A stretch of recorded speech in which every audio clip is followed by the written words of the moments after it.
네, 요즘에 한동훈 법무부 장관이 가는 곳마다 인파가 많이 몰리면서 굉장히 화제가 되고 있었죠. 예, 그 모습 일단 먼저 보고 오시겠습니다.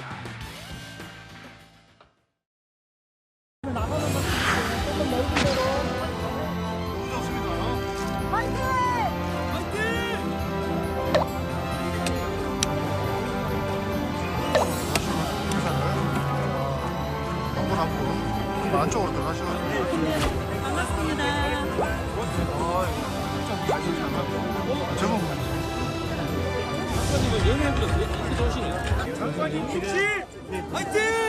장관님 화면하고 똑같습니다. 너무 멋있어요. 장관님 여기 소원이래요. 1호 팬이래요.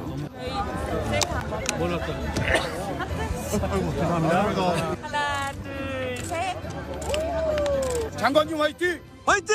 저는 화이팅 안 하셨어요? 장 화이팅! 네, 한동훈 장관 가는 곳마다 굉장히 화제를 불러일으키고 있습니다. 뭐 개인적으로 공연을 보러 가도 많은 사람들이 셀카를 찍자고 요청이 쇄도하고 있다고 하는데, 자, 어제 한 보도가 나왔는데 한동훈 장관이 이제 장관직을 그만두고 출마를 하게 될 걸로 보인다. 그래야 된다라는 얘기가 여권에서 나오면서 그 지역으로 정치 1번지를 불리는 전직 대통령 3명이 무려 거쳐간 종로구에 출마할 것이다 라는 보도가 나왔습니다. 자, 지금 민주당에선 종로구에 누가 뛰고 있느냐 한번 볼까요?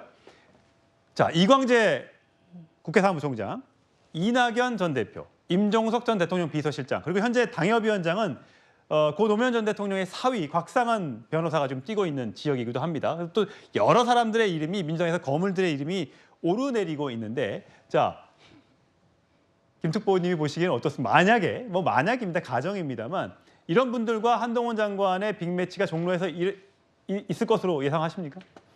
글쎄요, 지금 뭐 국민의힘 여당 발의해서 나오는 얘기인데 대선급 주자들을 지금 총선에 출마시켜서 지금 떨어진 민심 위반이나 이런 것들을 좀 만회해야 하는 전략을 지금 물밑에서 좀 논의 중에 있는 건 맞는 것 같아요. 그렇게 얘기가 나오는 거 봐서는. 그런데 뭐 한동훈 장관은 저는 제발 좀 총선에 출마했으면 좋겠어요. 아, 그래요? 지금 정치 잘 하시잖아요. 그러니까 나와서 실제로 국회에서 총선에 나와서 국민들의 심판도 좀 받으셔갖고 본격적으로 정치를 했으면 좋겠고요. 다만 이제 그 국민의힘에서 한동훈 장관의 그 총선 출마 관련해서는 이제 보수층 결집의 효과를 좀 누리려고 하는 것인데, 그만큼 지금 중도층뿐만 아니라 그 보수층까지도 지금 많이 무너져 있다라는 것을 지금 반증하는 것이라고 저는 생각을 하는데, 보수층 결집 효과는 분명히 있을 겁니다. 상징성이 있어서. 그리고 유력한 대선 후보 항상 2위에 랭크되잖아요.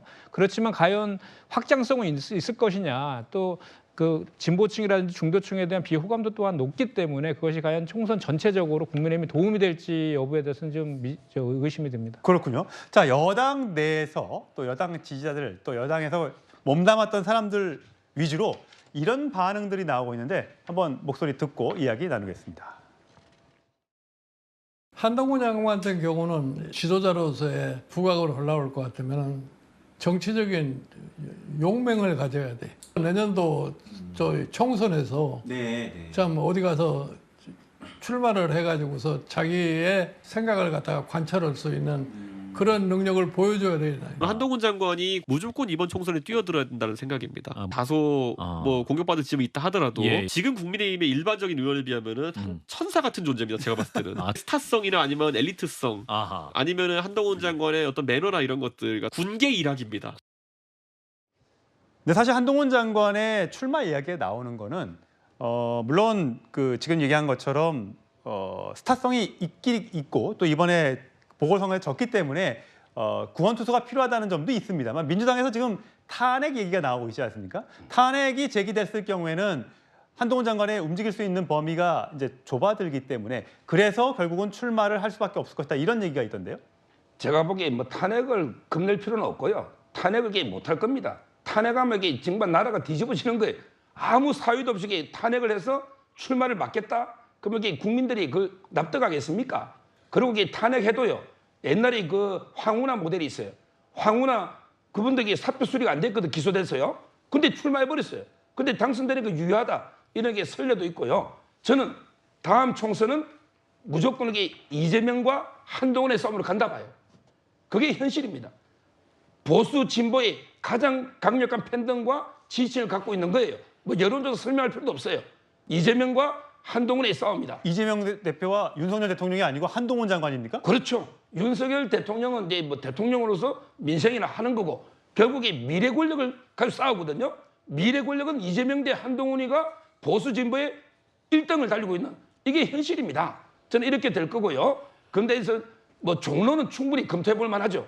왜? 대권 주자들이 다 거쳐갔으니까. 예. 그리고 이게 가장 보수 진보가 공정하게 한번 싸워볼 수 있는 이게 종로입니다. 이 정도까지는 저는 뭐 검토 중일 거고. 근데 이제 뭐 이준석 대표처럼 구로 뭐 어디 뭐 검천 이거는 말이 안 되는 거예요. 그러니까 험지로는 가지 않을 것이다. 그러면 이게 전체 선거를 책임지되기 때문에 너무 험지에 가서 희생할 필요는 없고 저는 중간지대 정도에서 상징성 있는 여기서 이게 지휘하면서 전체 선거를 책임지는 이런 구도로 갈 것 같아요. 자, 이민찬 부대변인도 젊은 정치인이니까 어떠세요? 저렇게 한 사람한테 어떤 그 여러 가지 그 관심들이 집중되는 것 선거에 도움이 될 것 같습니까? 아니면 또 다른 사람들은 조금 마음이 나한테는 관심을 안 두지 이런 생각이 드세요? 우선 그만큼 한동훈 장관이 국민들에게 많은 사랑받고 있는 거죠. 아직 당에서는 공식적으로 공천이나 이런 논의가 시작되지 않았음에도 불구하고 많은 국민들이 한동훈 장관의 출마를 요구하고 있다는 것, 그만큼 새로운 인물, 강한 주자를 원하고 있는 게 사실입니다. 저는 다시 첨언드리면 탄핵 말씀을 좀 있었는데 전 민주당이 탄핵할 것 같아요. 왜냐하면 탄핵 움직임을 보여서 소초에서 표결을 하기 전에 한동훈 장관이 사퇴를 시키거나 아니면 진짜 표결해서 직무를 정지시키고 싶은 거예요.